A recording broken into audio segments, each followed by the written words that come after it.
The Ready Indian Country section of ready.gov provides tips and tools for emergency preparedness that address specific areas of interest to Native Americans and Alaska Natives. Well, in Indian country, there's 565 tribes in the United States, and a lot of them have different disasters that they may encounter. Preparedness, I think, in Indian country is something that has always been within our culture and our lifestyle. We've always been prepared for the different seasons. We've always understood how we're going to survive based upon the environment that's around us. It is absolutely everybody's responsibility to be prepared for an event occurring in their community. It's important to know how you're going to handle that situation, how you're going to be able to take care of yourself, your family, and then your community. In 2007, we had over 65-mile-an-hour winds that swept through our reservation, burning more than 94% of it completely to the ground and putting a number of our tribal members into a situation where they had no homes anymore. We were told to evacuate and we had 1 hour.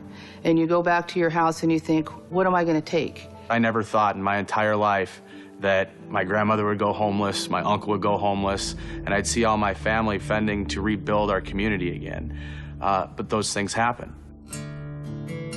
The best thing that individuals can do for themselves is to ensure that they're prepared at home and to get involved in their community. They can volunteer at any emergency response activities that are taking place and just making sure that they know what procedures the tribes have in place and that they know what the response plans are. We have monthly trainings.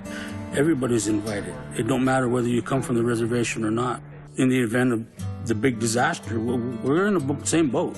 No agency has the resources to take care of everyone simultaneously.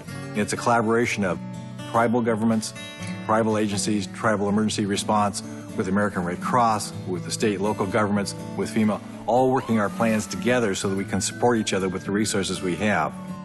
I think the best way to look at being prepared is to look at it more as a lifestyle. You should live your life, not in fear, but being aware that you should at any time be able to pick up a bag and go out the door if you need to, or shelter in place for any significant amount of time. It's important for people to have a kit and to have a communications plan with a family member outside of the local area so that all of their family members can make contact to one person and everyone knows that each other is safe.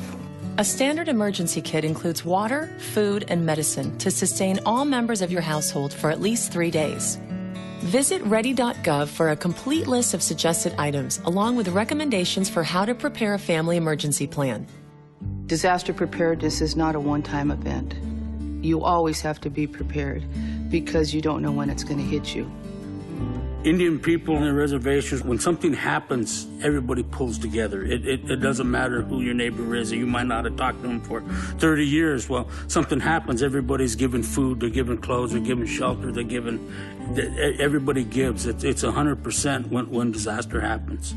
And I think that's one of the reasons that we're able to sustain ourselves is because of the fact that we take care of one another. If a tribal community and their lands are destroyed by a disaster of any kind, it's not like the tribal community can go somewhere else and rebuild their sacred sites. I think that's what makes emergency management in Indian country imperative. This is our homeland, and so we have to protect it and be prepared for that. Check out the information at Ready Indian Country on ready.gov and get started preparing today.